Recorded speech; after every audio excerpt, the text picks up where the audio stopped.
We're joined today by legendary producer Rick Rubin. Hi, how you doing? I'm great. It's like one of those days. The weather outside is like when the kind of weather that must have been like when Siddhartha was enlightened. You know what I mean? You know, just this wonderful Southern California weather. You know, like when we recorded Blood Sugar Sex Magic, I was talking to Flea, and Flea was just like, Rick, this is so incredibly beautiful. I feel so fulfilled. And I'm like, yeah, I know, Flea. And then I told him to go bang on some trash cans because we were recording Breaking the Girl. But it's just a wonderful day. You recently got a chance to work with two legends. Yes. In the same studio.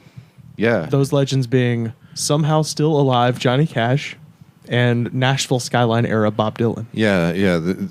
Two legends in the business. It was very weird, you know, because Bob has been stuck on this crooning thing, which really taps the soul within, you know, because music is the soul. And Johnny Cash actually has been alive the entire time. He's just been trying to evade paying taxes. And yeah, I had a chance to they went up in the Hollywood Hills and we recorded them in the same studio that I recorded Blood Sugar Sex Magic and Blood Sugar Sex Magic and, you know, the deleted cuts from Blood Sugar Sex Magic and it was really, really fulfilling. It was really enlightening. It was magic. It was magic. Very much like, you know, SummerSlam 2015. It was like, you know, one of those things that was really magical. So yeah, it was great. And I really look forward to sharing this with you because these are going to be released on my American recording labels. And I've never felt so excited for an American release, I guess, since Andrew Dice Clay's The Day the Laughter Died. So yeah, I'm happy to share this with you. Well, let's go now. We'll take a listen to some of the studio outtakes from this legendary recording session. Give it away now. Sing it, Bob. Give it away. Give it away. Give it away now. Yabba do, yabba dabba dabba do now. Don't know what it means, but we say it anyhow. Yabba do, yabba dabba dabba do now. Yabba dabba dabba dabba dabba do now. Flintstone, meet the Flintstones. They're the modern Stone Age family from the town of Bedrock. Page right out of history. Guys, I was so excited listening to that I almost soiled my full-length tunic. Now things will start kicking ass, just like it said at the beginning of the program. Man of the hour, tower of tower, too sweet to sour. Sending your ass on the jabroni jet to the other side of the territory, brother. The Alabama Hammer. Nightmares on the best part of my day. The goods from the wood. Hot damn!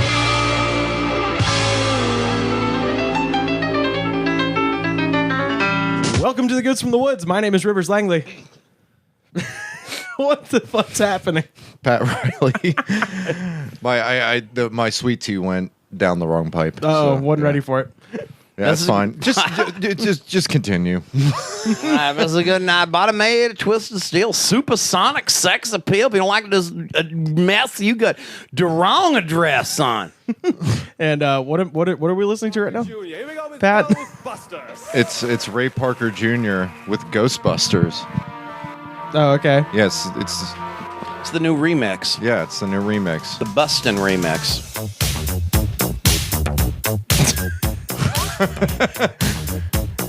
This is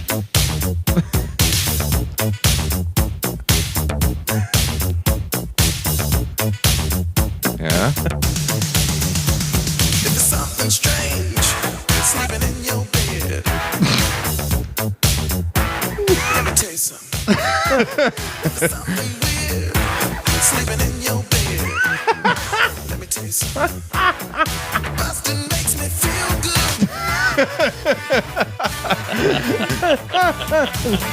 It's also the copyright-free version. wow. Bustin'.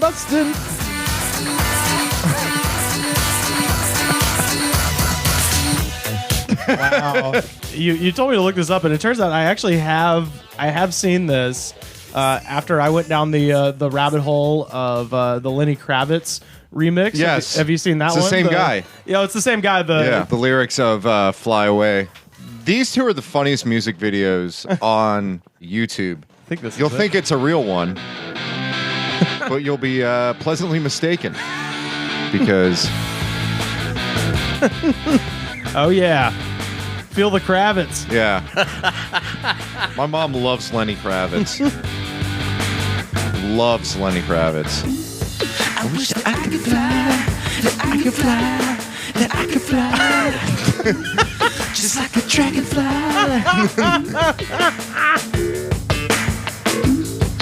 fly above the trees, above the trees, above the trees. Just like a dragonfly. Oh my God. Just like a dragonfly. Oh, Jesus Christ. Yeah, yeah. Find us at The Good Spot on Twitter. We'll post this Yeah. video. Oh, a Milky Way. Yeah. It's one of those things where Rivers, if you guys can't see this because this is audio, he has his fingers on the controls and he wants to mute it so he can continue the episode, but he just continues it. He just like it's pushes too funny. I want to fuck Milky Way. Well, it's got a creamy center. Dear Lord. Get some nougat up on there. You know, busting makes me feel good. A quarter cup of milk in every bar. Sit back, think about I want a Milky Way. gotta get a Milky Way. Actually, I've seen dragonflies fucking, and it's real complicated the way they do it. Yeah. Fly around on top of each other. Well, one of them, see, the male one flies on top of the female and lifts up that big thing the big tail they have on the end. Yeah. And then he puts his tail up into her little girl dragonfly parts. And You kind of need to draw a picture of it, but it's something else. Well, there's like love bugs. Is there a love bug problem in Alabama? I don't. Because in think so. Florida, it's huge. Yeah, Like- but dragonflies, when they mate, they'll do it in like a swamp or something on top of a leaf. They won't fly Yeah. into a car doing yeah, it. the love bugs, they just fly butt to butt, and Yeah. they'll just destroy your car because there's so many of them that when you drive through, they'll stick to your car, and the whole front of your car will be just covered in bug guts. It's delightful, you know. It really sums up the Florida experience. You know? I think they're pretty bad in Texas, too. Yeah, No guest this episode. We're just talking about recent travails and travels, intrepid travels of Treppa Travels. Mm-hmm. Treppa Travels. Travelogue, if you will, with a little bit of Lenny Kravitz up and now. with some busting and some dragonfly fucking. So you know you're in for a ride this week with your favorite friends. Or you can just shut the episode off and get a Milky Way. Well, you could eat Milky Way and listen to the You same can actually time. eat and listen. Yeah, that is a point, people. You can actually eat and listen. You can even listen to this and eat the sun if you want. Yeah, please don't, though. If Unicron or anybody like that is listening that can eat planets, please don't. But yeah, I just recently went to the Pacific Northwest for the first time. Went up for a wedding up in Yakima, Washington, which I had no conception of what that was going to be like. Is that in Eastern Washington? So yeah, it's kind of like central, east Okay, yeah. central Washington. But the first time I'd ever been there, I'd never been north of like California really, and as far as the Pacific Northwest, So he's a greenhorn. total greenhorn, and I was just kind of expecting that it's Washington, so I was thinking, mountains and big, evergreen trees, which I did get to drive through, but we drove past Mount St. Helens, Mount Adams, Mount Rainier, and then Where the UFOs come from. yeah, exactly. Yeah, Kenneth Arnold. I was thinking that they had Bigfoot shit everywhere. You notice I've acquired some Bigfoot regalia around the room because I bought lots I hadn't noticed the sightings yet. I guess, big, oh, there it is, Sasquatch. doesn't believe in you either. That's what that bumper sticker That's a good point. But yeah, so you go through this this beautiful national forest up through Mount St. Helens, Mount Rainier, and then you get on the other side of it, and it looks like the San Joaquin Valley or something. It's Yeah. just kind of yellow hills, except instead of grapes and like cherries, they grow asparagus and hops. Yeah. That's like the big crop up there. But yeah, I had a good time. But I found the food up there kind of dull. The best two meals I had were a Vietnamese place and a Lebanese place. So everything else I had was just like, wow, do you guys not... Salt hasn't been invented up here yet. Well, they don't use salt; they use hops. So it's just hops. They just rub everything down. Well, with that is a good point. How was the beer? The beer was fine. I had a couple of craft beers. Like a good asparagus stout and a good. That'll make your pee smell funny. Yeah. KPA, a Korean pale ale made with cabbage. They bury it underground for many years. But no. While I was up there, I did do a walking tour of Portland, and it was fucking awesome. Really? Did y'all go to ground control? I didn't actually make it to ground control. I did do Voodoo Donuts, which is the standard thing to do, except the trick is that place is open 24 hours. So when you go there at 5 o'clock in the afternoon, there's a line around the corner. Yeah. But if you go at 12:30 a.m. on a Tuesday, there's no line. Voodoo Donuts is a good way to pick up chicks because you can send them, y'all want a pair of Voodoo Donuts draws? I'll buy them for you. Yeah. And they sell them there. Yeah, they do. Yeah. I noticed that. They taste terrible, though. they're not bacon maple flavored. Yeah, I tried them both. Yeah. The draws and the bacon maple flavored, and I think the bacon maple flavored won. Yeah, it was better. So yeah, I did because I thought it was that. You know that edible underwear thing that was big for a while? Oh yeah. Yeah, this wasn't, by the way. So don't eat the draws. Just find a nice girl who wants some. If any chicks ever up there and you want a pair of them for Mr. Goodnight when he up that way, I'll buy you some. I'll get myself a couple of plain donuts and did they have chocolate milk at that place? I forget. I think they did. Yeah. Did you go to any of the strip clubs that are on every block in Portland? We walked by all those places. I didn't actually go in one the whole time I was there just because I was like, no, this is just money I don't have at this point. But they're everywhere. They are everywhere. And I had to wonder, who are the strippers? Just like local girls, hipster girls? Yeah, they have a vegan strip club. Yeah. There. That's one of the famous things. Well, I don't about always Portland. go to strip clubs to eat, so that doesn't matter. Well, no, it's that all the strippers that they don't use any leather, in the performance. Oh, okay, so the bondage stuff must really be downhill. So that's what they mean by a vegan strip club? Yeah, it's not all the girls are vegan and all of their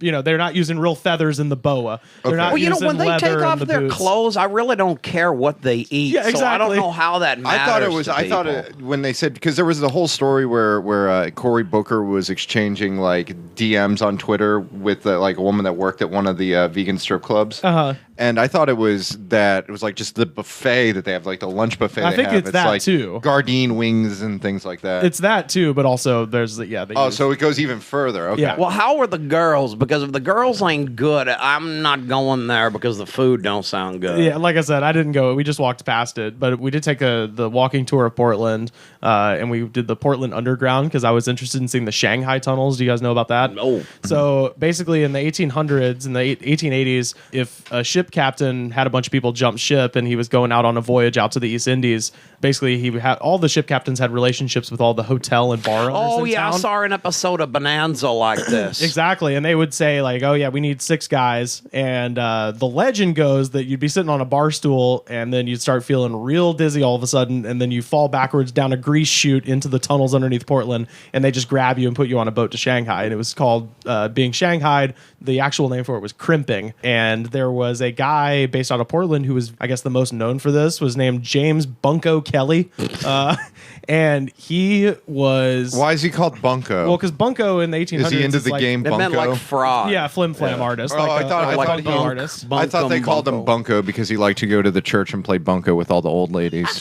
No, he was... all of his... Those old ladies will find himself on a boat to China. I was going to say, you don't want to play any games with that guy. Just a Tupperware party on the high seas. You know? But what was crazy that he talked about was that is mostly fiction about the bar stool and the grease chutes and the tunnels. It sounds like that goth barber that killed people in London. Or right? Some shit. Yeah, exactly. Yeah, the broken Matt Hardy. Yeah, broken Matt Hardy. Yeah, Sweeney Todd. No, but in this case, it was basically these tavern owners tricking guys who just come off the Oregon Trail with no money into owing them some money, and then was like, oh, well, if you want to pay me back, I got a job for you. And they would make them sign a sheet, and most of them couldn't read and wouldn't understand the wording if they could. And then it would just be like, all right, get them. Yeah. And then they would just be dragged onto a ship, and it was totally legal. So they didn't even need the tunnels. So a lot of people go to Portland wanting to see these Shanghai tunnels. But the truth is there are tunnels underneath Portland, but they were rarely rarely, if ever, used for that. It's mostly just become sort of, that's sort of just become the legend. But the tunnels were really just for flood control. But anyway, Because they would Shanghai people in San Francisco too, but I don't know if they had the tunnels like so that. San Francisco is actually where the tunnel thing is. Comes that's from, it. Okay. There was a bar in San Francisco where they did do that. But it was Okay, just that's one. where the Bonanza stuff went down. Yes. Did you see Billy Jack Haynes while you were there? No, but I looked for him when I was up there. Really? Did you? Yeah. Bombshell tonight. Bombshell tonight, Nancy Grace would say. But the whole reason I brought it up, it goes back to the food thing, was they told us that the tour that we took was like what's called Underground Portland, and it was like And it literally was. It was literally like we went underground and stuff like that and saw like what was left of the tunnel system and all that kind of stuff. And the guy mentioned that when Oregon was first made into a state, that it was whites only. It was like a straight up like white supremacist. Yeah. They had stuff like that there. Yeah, they had Yeah. really strong like anti-Chinese, It's laws. anti everybody. Yeah. And in fact, after Reconstruction, a lot of like Klan went up to Oregon. So they had like a bunch of that kind of stuff going on. And the guy said that he was like, yeah, so for the first, couple of years, it was whites only here. And I went, oh, that explains the fucking food here. No.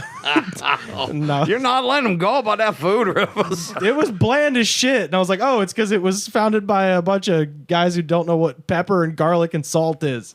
Yeah, but you'd think with all the Shanghai and they'd bring back some Chinese stuff or something. Yeah, exactly. That's what they were going over there to get, I assume, is like spices and shit like that. But no, they didn't incorporate it into any. Because I went into Portland, I was like, the only thing I could think as far as like native cuisine goes, I was like, well, they were lumberjacks, so I'm definitely getting breakfast. But even that was like served to me by some asshole gray ponytail fuckhead. The guy at the diner was a dick. I don't know. Yeah, you need a cool guy at the diner. Something. Yeah. You can't just, whatever. Anyway. But it came out of the dumpster, so that's what made it cool. It was Freegan. For the world's first Freegan diner. It was good enough for the Bears. It's good enough for me. They don't have one of them Freegan strip clubs, though, do they? 'Cause I ain't eating from no damn dumpster. They probably have. We'll strip for food.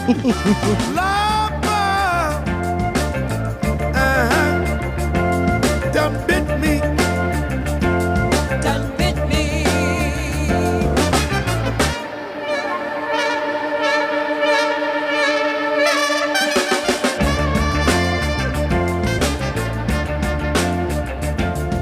I saw Bob Dylan again. Yeah, this I think was time number 8. Yeah, where was he? This Shriner's place. Oh, Shriner Auditorium? Yeah, Shriner. I asked if they knew about Danny Thomas, but there was nothing about Danny Thomas in this Shriner's places. I think Danny Thomas, but there was some John Wayne stuff. Oh, is that up right? in there. Is he a Shriner? I don't know, Wow. but there was lots of John Wayne memorabilia in their memorabilia room with all these Shriners things. Oh, okay. But there's no elevators in the place. This is an old building. I mean, this has... Yeah. It was one of them old type theaters where it looks more like you should be seeing a production of Macbeth or something like that, where they have like the Yeah. big old balconies and the... Yeah. So the sound weren't that good. Oh, okay. But I saw Dylan again, and for the first time in almost about 8 years or so. I'll say this. His new stuff that he's been doing? Yeah, it's kind of crooning a little bit. Those are surprisingly good. Yeah, he's been actually singing nicely. Yeah, when you go to his concerts now and he croons, Yeah. you'll love it. But when he gets behind a piano and starts going, you got evidence you need, she's an artist, you don't look back. You'll be like, shit, now I'm in for 10 minutes of this shit. So nowadays, he actually does his croon stuff really good in concert. Really? Yeah. But when he tries to do his old stuff and he goes for that jammy stuff again, it's just as bad Which as is it good, was. which Yeah. is up my alley because I'm a big Nashville Skyline guy, so I like croony Dylan. So you might like Yeah. some of this, but you know how Dylan? I swear to God, the guy has some kind of weird issues on stage where he's afraid or something, or he's trying to hide. He hides behind the other members of his band. He wears big cowboy hats and white suits, so all you can see from a nosebleed is a guy that looks like that drawing during the end credits of Gunsmoke or Bonanza of a cowboy. Yeah, this shit was really good live. Yeah, I bet. But then when he would do really bad jammy versions of his old songs, Yeah. That shit was bad. It was sort of like, Bob, just come out and croon. Don't do any of your hits. But, people go see Bob Dylan, and they all think, oh, I'm going to see Bob Dylan. He's a legend. It's like, no, Bob Dylan gives concerts all the time, and he just kind of does whatever the hell he feels like singing. Yeah. So you're in for a surprise if you think you're going to go in there. And, I have to say, it wasn't the new songs were good and all that. Yeah. But when we got outside, there was this busker who was singing like shit like Blowing in the Wind and Tangled Up in Blue and songs like that. Yeah. And this guy was cleaning up. I mean, really? And the girls were loving this guy, and there was an entire circle around this busker on the way out of the damn that's concert. Genius. Well, because everybody got what they wanted from this guy. Right. Yeah, that's genius. More than they did from Bob. This guy was a genius, and he cleaned up, too. Wow, dude, that's a great idea. And that busker was Jacob Dylan. No, because this guy could actually sing and play the guitar and everything. This guy was good. Dad's charging me rent at the house now. I gotta clean up somehow. Do you remember when he did? You know what killed them Wallflowers? You remember they did that shit version of David Bowie's Heroes? Yeah. Was that for the Godzilla soundtrack? Yes, it was. To make it even course. worse. Yeah. As if that might be the worst movie soundtrack of all time. It might there's be. There's the Puff Daddy Cashmere Cashmere thing. ripoff. Cashmere ripoff. Yeah. There's got to be some other stuff on there that's really bad. The 90s ain't as cool as people like to remember. I love how people think the 90s are cool now, which is like absolutely ridiculous because the 90s are probably the least cool decade outside of maybe the 2000s. So yeah, it's Heroes by the Wallflowers, Come With Me by Puff Daddy. I know Jamiroquai. No Shelter was badass. Yeah, that actually Rage Against the wasn't bad. Machine. I love that one. Oh Jesus, yeah, that's the Matthew Broderick Godzilla. Yeah. Well, history proves again and again that nature corrects the follies of men. Yeah. Tokyo's That's got true. to go. Sometimes, I'll tell you this, man. Sometimes I'll go outside that Unurban there, and Keith will bring out his old laptop, and we will get fucking stoned and listen to Blue Oyster Cult, man. Yeah. Like it was 1974, and we have a damn good time. It's good shit, man. I mean, they only had 3 songs, but they're all 3 of them. Oh, you got to listen to the albums. Oh, yeah. They're deep cuts that aren't Don't Fear the Reaper, Burning for You, and there's Godzilla. better than that stuff because, see, they got kind of corny later on, but their earlier shit is all right 70s rock. Yeah? Yeah. Okay. Yeah, I've got some of those albums that I And don't Buck think Dharma I've ever... can play guitar really well. Is that the guy's name? Yeah. If you're going to have a band, you have to have cool-looking people in the band because if you've ever seen Uriah Heep, they sound all right, but their singer looks like Mr. Cotter or something. Oh, yeah. Uriah Heep looks ridiculous. Was the Dylan show that you were at, was that the one where you played Freebird? No, I wish the hell he did. Did he? Did you hear about that? No, but he's done weird things like that because I had a chance to see him once in Boston and we didn't go, and then we found out he did Brown Sugar and 2 Warren Zevon songs. Oh, okay. This was actually it was in Berkeley, and apparently somebody yelled Freebird at Bob Dylan, and he fucking actually played it.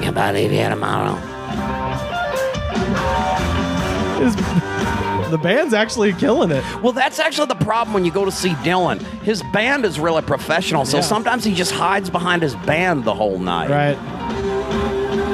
Wow, they're actually... Damn. His band can play anything because they play with Bob. Right. Yeah, dude. It's not as good with only 2 guitars. Dylan's probably sitting at the piano shaking his head along with it. He's waddling around on the stage. Well, I can't see him from here. That's about as good a view as I had the other night.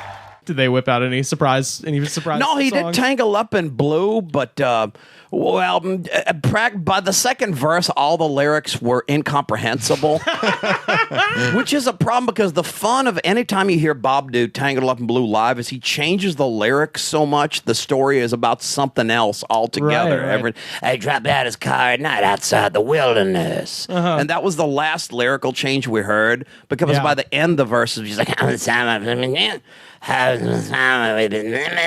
sound was not that good at the Shriners place, and the opening act was Mavis Staples. No shit, that would have been awesome. Yeah, well, she was probably a lot better than Bob. But the thing is, if you can't hear Mavis Staples that good, how the hell good are you going to hear? I was going to say she sings the shit out of those songs. Yeah, so when Bob's mumbling into his mic, it was like incomprehensible. I felt like I was hearing a guy singing Esperanto or some shit like that. Only the crooning numbers, like when they did Autumn Leaves. You know, and that's shit. When actually. you said sing Esperanto, I just had this thing pop into my head of just a version of the Eagles' Desperado, but it's Esperanto. Esperanto. Why don't you come to your senses? Where the hell's Weird Al on this one? If you just look at a picture of Bob Dylan now, I would describe his dress as Esperanto. Well, to me, he either looks like one, what's his name, John Barrymore in the movie Stagecoach, or, he looks kind of like Cesar Romero as well. Yeah. He could be the new Joker. Dylan was a big influence on Mr. Goodnight because it was Dylan who's Mr. Goodnight. I saw Dylan and I was like, because Mr. Goodnight, many years ago was very rock and roll with the long hair and everything like that. Yeah. And I seen a picture of Bob Dylan wearing all his like cowboy troubadour shit. Yeah. And I realized, fuck that. I'd be more money if I did that. Yeah. So Mr. Goodnight became the cowboy that he is now. Partially because Dylan was doing that gimmick. Started dressing like a riverboat gambler. Kinda, yeah. All alone, the captain stands, hasn't heard from his deckhands. The gambler tips his hat, walks towards the door. Remember that shit? Neil Young, Triple Creek Ferry. Triple Creek Ferry. That album was so good. Behind the Gold Rush or whatever it is. After the Gold Rush. Holy cow! You just listen to that thing high in a basement with some blacklight posters, and it will be 1972 for a minute there. Dylan looking real good there, though. I swear to God, the guy has some kind of phobia, or he's doing some tricky thing where he's trying to hide from the audience. Yeah. Do you remember how in Dazed and Confused and things like that, or whatever that movie was he did? Masked and Anonymous. Do you remember how we started wearing wigs and odd things like this? Yeah. In that, we talked about it in the last Christmas episode. That Must Be Santa video. He's wearing a wig. I swear to God, he is pulling this thing where he's trying to just like hide from his image or something. Because when you see him on stage, you'll be like, which of these guys in hats is Bob? And it'd be like 10 minutes into the show and you can't tell half the time. Except in this crooning show, even then, he's hiding behind microphone stands when he croons. But because of the crooning, you could tell that was Bob Dylan. Yeah, because I think he's got like back problems, which is why he stopped playing the guitar. He stopped playing the guitar a long old time ago, though, because when I would see him in the 90s, I thought his shows were better then, and he'd play a lot of guitar. But somewheres in the 2000s, he started doing all those piano shows. Yeah, I saw him I saw him at Bonnaroo a couple of times since then, but the first time I saw Dylan was the Love and Theft tour back in 2001. And he was still playing guitar? He was playing guitar, and it was at Ryman Auditorium in Nashville, so it was a really fucking cool place to see him. Yeah. He had these cowboy boots with white flames on them, and they were the coolest boots I've ever seen. After he goes like, "Hey, thank you, good night," and walks off stage, everybody's clapping, waiting for the encore. Comes back on stage. He's now wearing cowboy boots that have red flames on them. He changed from the most badass boots I've ever seen to even more badass boots that I thought you were going to say he was going to come out in like bunny slippers or something like that. No, came out with giving his feet just a rest. the same boots, just a different color. He That's does awesome. weird things like that to see if it was like one time I saw him, he was doing that song Dignity. Remember that one? It was from the mid-90s, around when he did the Unplugged. But the point, he was behind a piano, and during an instrumental break, he's standing behind like an organ or piano the whole time. And during the instrumental break, he just swung out to the side, did this weird like jazz dance with his hands, and then swung vertically back behind the piano again and went back to singing and playing like nothing had gone on. He does weird shit like that. Well, he was his own soy bomb. Wasn't that a person that was a heckler or some shit? It was a naked person ran on a stage, Yeah, right? while Dylan was playing at the Grammys in like 1998, there was a you're right. shirtless man. That's what I was Soy saying. bomb. That's some right. art school student. Yeah, some guy wrote soy bomb on his chest and ran out and danced, did a weird, what I would describe as a jazz hand dance. His name was like Michael Portnoy or something. Well, yeah, like he that. pretty much was his own. But that was the quaint old days before the internet, when people who wanted attention for doing absolutely nothing had to actually do public stunts to do it. Yeah, streak at a sporting event. Yeah. Morgana, that would just run onto the field at baseball games and kiss the players and stuff. Rainbow Man. Fan man. Rainbow Man. Another thing we've lost. That and travel agencies, unless they're making a comeback. I saw a couple when I was in Yakima, actually. Actually, Yakima's an interesting name. It was all right place, though. It'd been described to me as the meth capital of the Pacific Northwest a bunch, and as soon as we rolled into town, I was like, I get it. But at the same time, the people that we stayed with had this gigantic house, and they're like, That's the point of living in Yakima, yeah, I guess. exactly. Yeah. Like you can live, you can have it all. You just have to live in Yakima. Yeah, it's like Buffalo or something. yeah. So You can have a mansion and go to the Wegmans, but although Buffalo invented the buffalo wings, so they at least have hot sauce. Yeah, Yakima that's true. doesn't have any fucking hot sauce. Anywhere. Anywhere. River's Guide to Washington has been cutting. We know that. Yeah.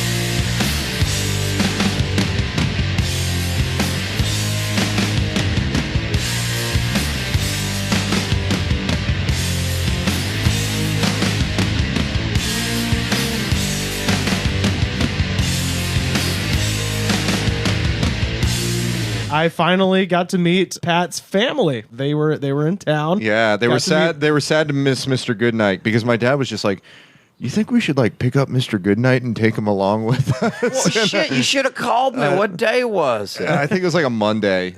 Well, But- shit, next time, though, Big Daddy, next time or something, Yeah. come out here. Yeah. Yeah, because I think my dad wanted a live version of the podcast in the Oh, car. okay. He would have got it, too. Yeah, I was gonna say. But yeah, we had a good time. We did. Were my parents, especially my father, were they what you expected that they would look like? Yeah. Really? I'd say so. Oh yeah, because you've seen You've shown photos on pictures. Facebook. Well, I've seen your Facebook pictures. I enjoyed meeting your folks, and we went to Philippe's downtown. Oh, that place is the best. Yeah, Yeah. Got some sandwiches. Oh, I love the chili. But it looks like a bowl of shit, but it tastes so damn good.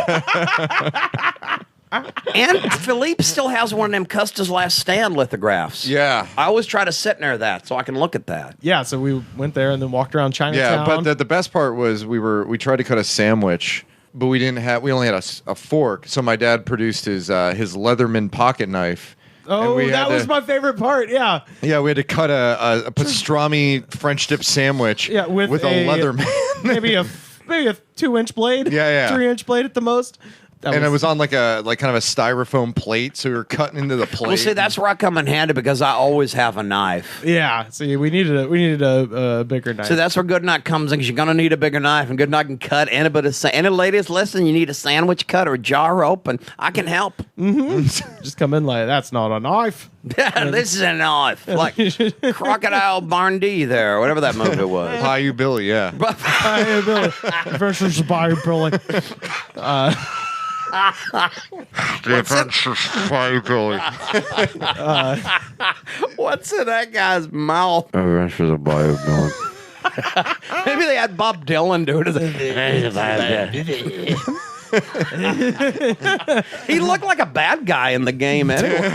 I'm hiding in the bayou looking for Alicia Keys. Bayou Billy. I kidnapped Alicia He Keys. just like pops out of the water like Apocalypse Now.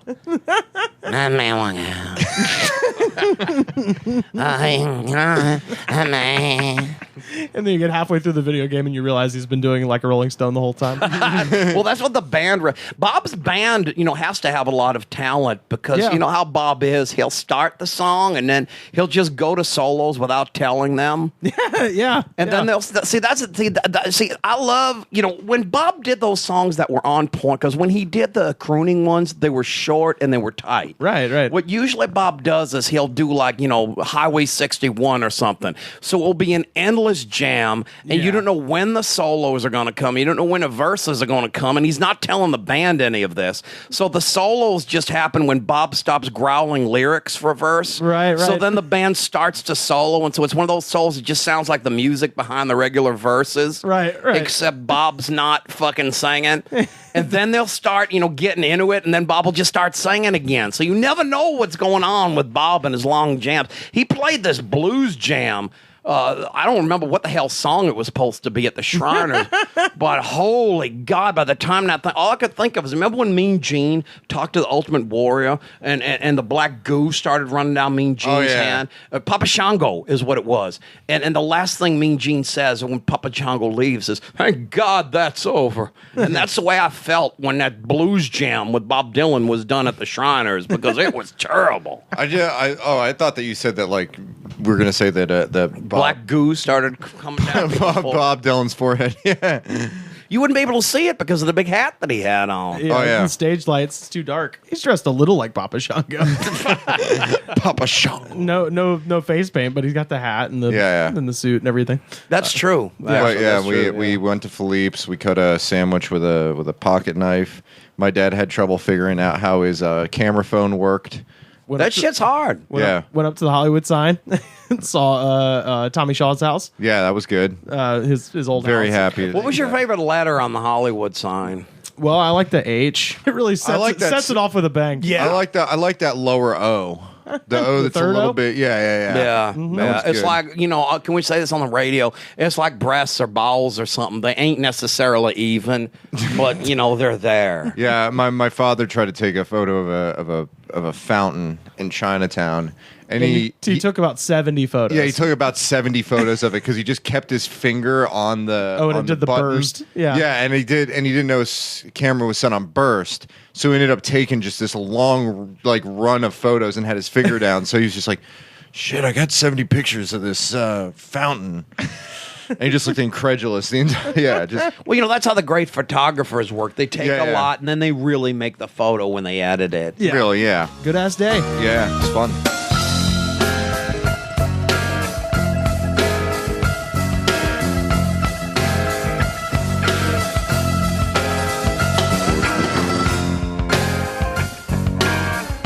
You like the Nashville Skyline era because that kind of carries over into a little bit into like New Morning, right? Doesn't he? Doesn't he kind of? Well, it carries into John Wesley Harding. John Wesley Harding. Self-portrait. Yeah. Remember that's right. self-portrait? Oh, yeah. Self-portrait's just ridiculous. It is. That horrible painting on the cover. That's by him. By the way. I know. Yeah. It looks like they shrouded Turin. It's like one of the worst things about Music from the Big Pink is that album cover, which I think the band felt like they just had to use because it was painted by Bob Dylan, but it's like garbage. He's like when your grandma starts painting or something like that. It's like, how am I painting? He's like, oh, it looks great, grandma. Thank you. Yeah. Thank you. It's so great. Why aren't you going to use it as your album cover? I guess. It'd really thrill me if you guys put that on the album cover. Hey, why am I painting in the bathroom? Why'd you put my painting in the bathroom? The half bathroom, the one nobody uses. I found a box of all the paintings I've been giving you for Christmas.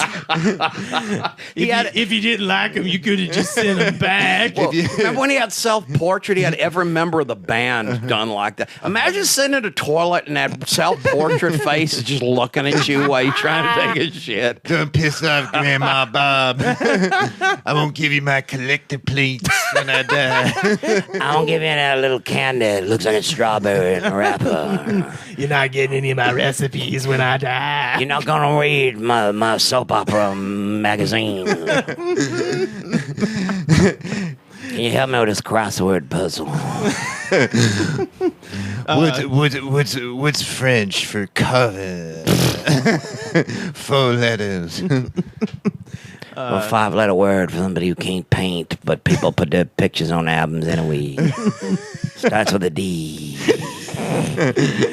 Do you have a favorite era, like a favorite run of albums? I actually like the Nashville Skyline era a lot, the country era a lot too. I like that. Yeah. And, John Wesley Harding's probably my favorite. Is that because that's right after that, isn't it? Yeah. It's Yeah. Nashville, John Wesley Harding self-portrait. John Wesley Harding is a hero to the poor. Yeah. He traveled with a gun in every hand. I love that album. Frankie Lee and Judas Priest. So many good songs on that album. Really my is. favorite album of his is definitely Nashville Skyline because even Pegader, like that song. Oh, yeah. That's like I love to spend the night with Biggity. yeah, it's like one of the it's the worst song on the album, but it's still awesome. Well, it's not the worst song on that because there's that instrumental. What the hell Oh, was that? Nashville Skyline Rag. Rag, yeah. That's not bad. What Yeah. did Bob do in that song? We said, no, you do this. No, now you do this. Now you do that part. Yeah, that's it.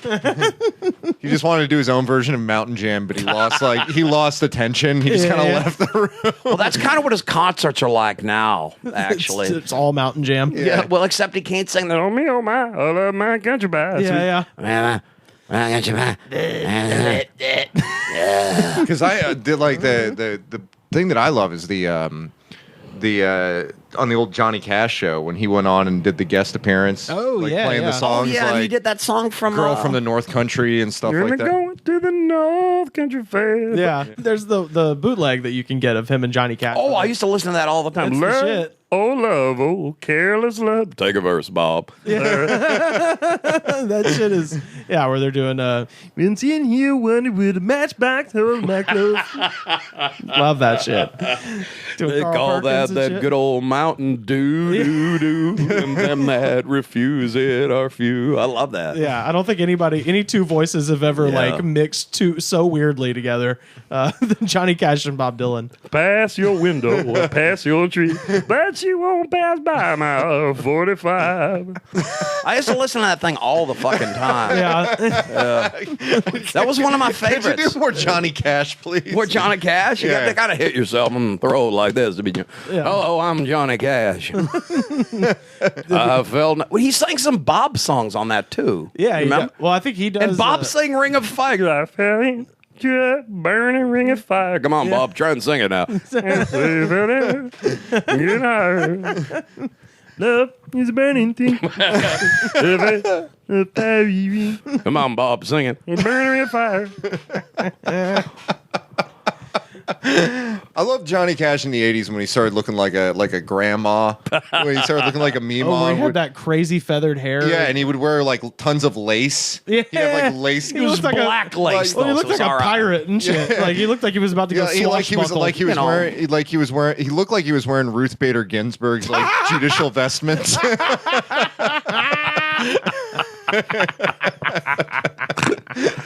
Oh God.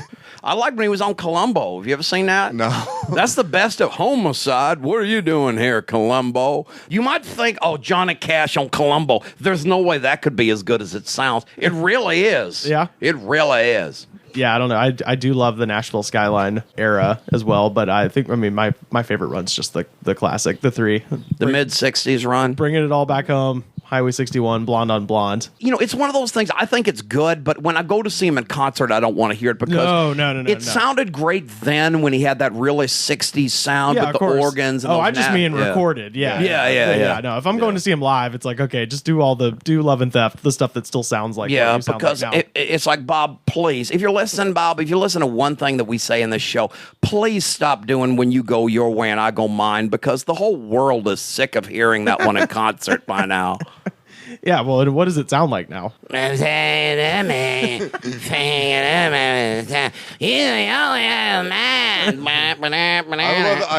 actually like to hear him in his current state sing Desolation Row. Well, have you got 11 about minutes. an hour and a half? Yeah, I was going to say, dude, he sings it slow as shit. By the time Ezra Pound checks in, I check out of that one. The only thing that makes the studio one worth listening to is that other guy who sounds like he's playing out in the West Texas town. Yeah, of the El Spanish Paso. guitar guy Yeah. is great. In postcards.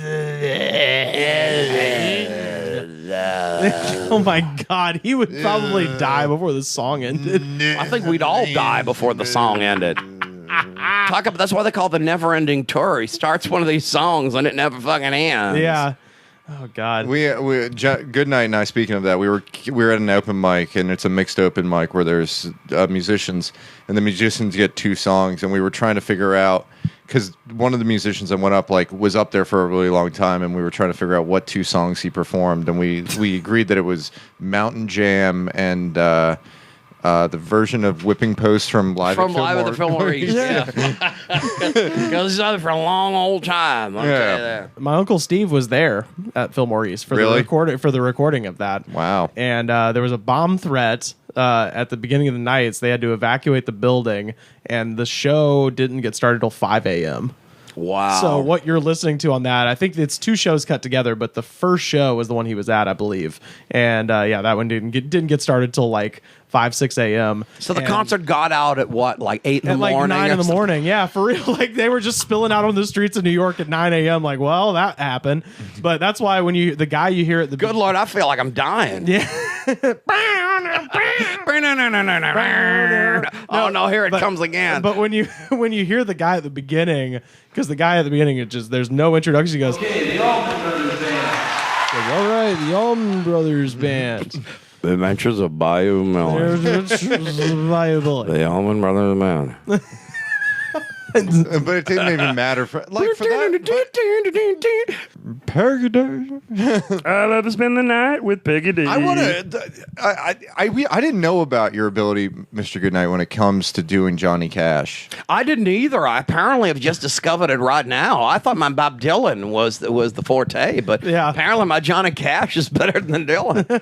That warmed my heart. Well, thank you there, Pat. Yeah. I try to do it for good people like you. I have to slap myself in the chest to get that real Johnny Cash that I warble in my voice, but I believe I can fly like a dragonfly. Johnny, what have you been getting into lately? What have you been getting into lately? I've been getting in a lot of Milky Way. I've been listening to a lot of Ray Parker Jr. is a good man, reading the Bible. You know, there's like a version of the Bible that's read by Johnny by Cash. me. Yeah. I'm working on the Quran next, I think, with Rick Rubin. What was Johnny? What was the song when you were recording with Rick Rubin? You were doing a lot of covers. What was one cover that you did that wasn't released that you wish that was released? Probably my version of the Baha Men. What was their song? Who Let the Dogs Out? No, it was on their album. They had a version of The Lion Sleeps Tonight on that album. And I had that we away. I asked Rick Rubin, what's the words of this song? And I thought it was we away. And he says, no, he's singing something in an African language. And I said, I just go out there and go, we away. Did you end up recording that cover of, because I remember reading it in Rolling Stone that you'd actually did a version of Lou Bega's Mambo No. 5. I did. Why wasn't it released? Because it was crap. Besides, I thought I'd do that other song on the Lou Bega album that sounded just like it, except it didn't have all the girls' names. I like to do the deep cuts with guys like Bega and the Baha Men. And I did a lot of good stuff on Ray Parker. I did some Ray Parker tracks. Bustin' makes me feel good. I did a lot of good songs on that album with Rick Rubin. This is Johnny Cash. This is from Beyond the Grave. This is fucking hilarious. Maybe I'm doing the wrong thing. Maybe I should just be a Johnny Cash impersonator. Hello, I'm Johnny Cash. Just come on and do that every night. Wow. Yeah, I know. You don't even know you can do these things till you try. Yeah. That's kind of the message here, folks. Try. I'm yeah. filled with the attitude of gratitude. I know, me too. for you sharing this with us. Yeah. Thank you. You're welcome. You know, I don't share things too much. When I do, it's always something life-changing and wonderful. Music makes the bourgeoisie. We have enough country. We have enough instruments in here that we could actually record. We could actually record the Johnny Cash. Oh man! Hey, Mr. DJ, put a record on. Hang on. You ever felt like a plastic bag just being blown from place to place? Who let the dogs out? Who let the dogs out? Yeah, the party was nice, it was bumping. When all the fellers came in, they were bumping. They said, who let the dogs out? Who let them out?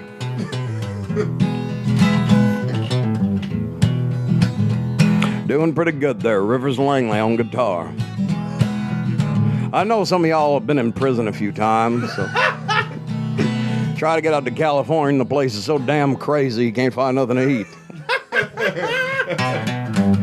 This is a song for you. Well, we're moving on up to the east side, to a deluxe apartment in the sky. Well, we're moving on up to the east side.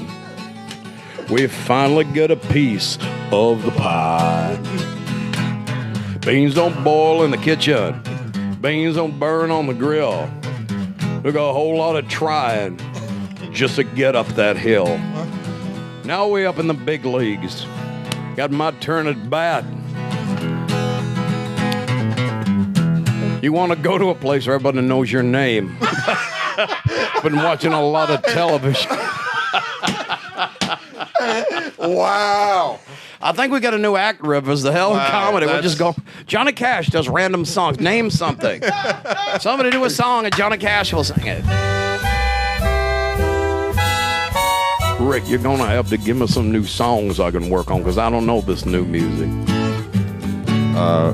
Guys, since Anthony's in here, I figured that you guys could do a trio of something very contemporary. When are we gonna sing a song? I'm ready to record. I got my loincloth on.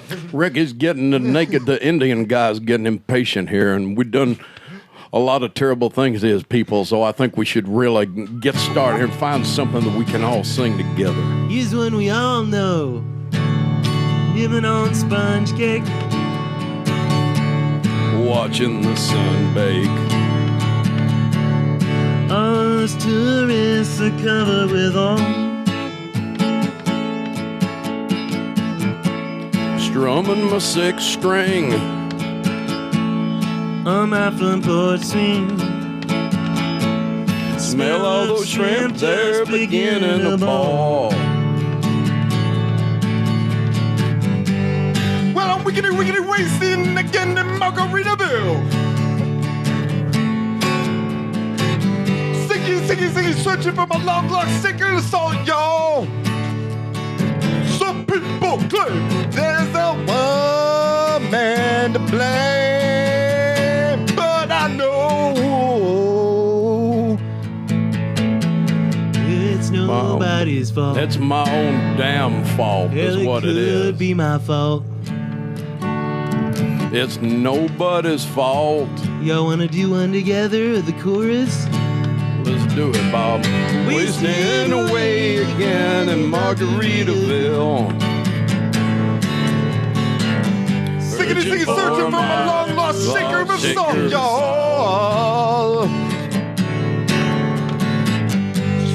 Some people claim that there's a woman to blame, but I know.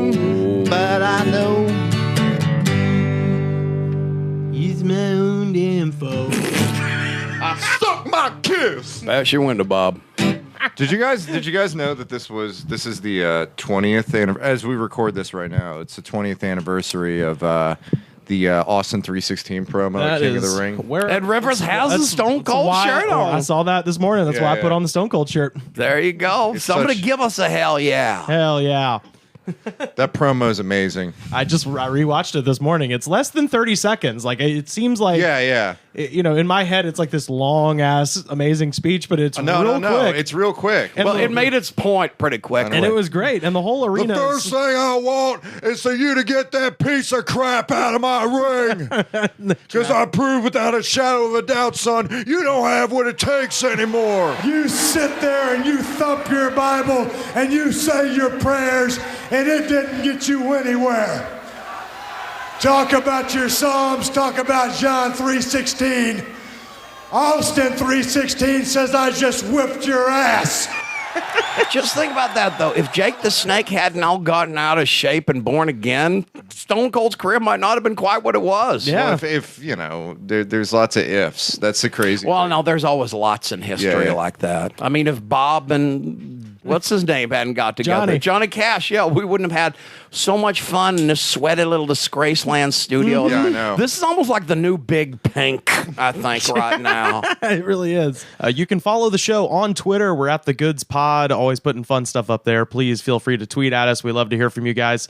You can find the show on Facebook, facebook.com/TheGoodsPod. Rate, review, subscribe on iTunes. That's the best way you can help us out, spread awareness about the show. I got a birthday coming up. It was Pat's birthday yesterday.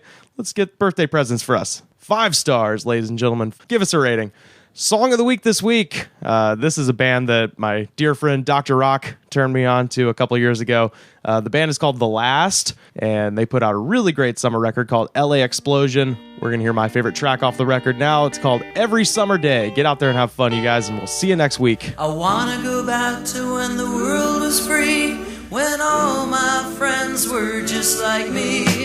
Ah, Southern California, 1963.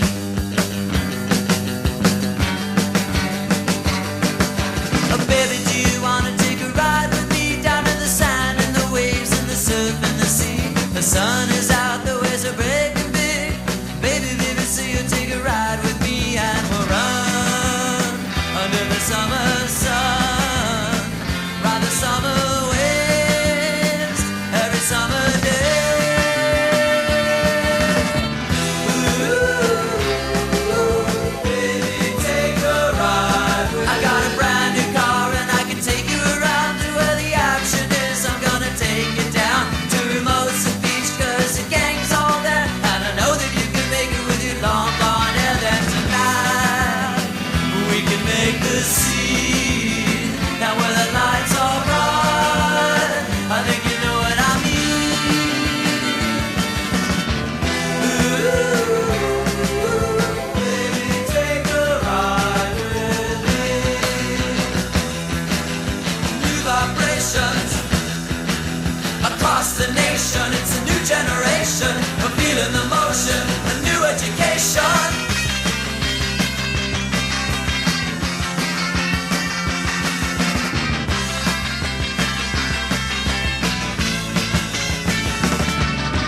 Now I'm here right where I wanna be. You know this kind of life is looking good to me. Don't wanna grow up, I never wanna leave. Getting old is only gonna bring me misery. Let me stay right here with all my friends. The world is ours today. I hope it never ends. Ooh, never-ending summer. I'm gonna follow that sun, and I'm never gonna stop having fun. And nothing's ever gonna change my world, and I'm never gonna lose that goal.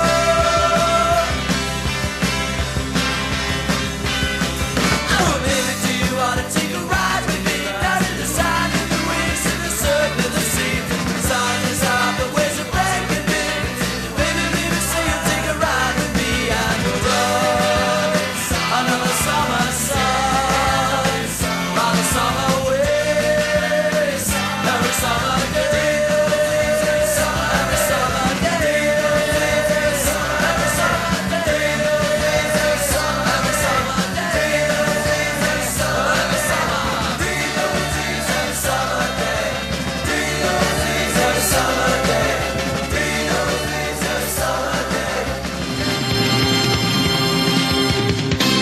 The Goods from the Woods was mixed, edited, and distributed by me, Rivers Langley. You can find the show on Twitter at The Goods Pod. Our theme song was composed by DJ Smiles. Check him out on Twitter at DJ Smiles.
Goods from the Woods was mixed, edited, and distributed by me, Rivers Langley. You can find the show on Twitter at The Goods Pod. Our theme song was composed by DJ Smiles. Check him out on Twitter at DJ Smiles.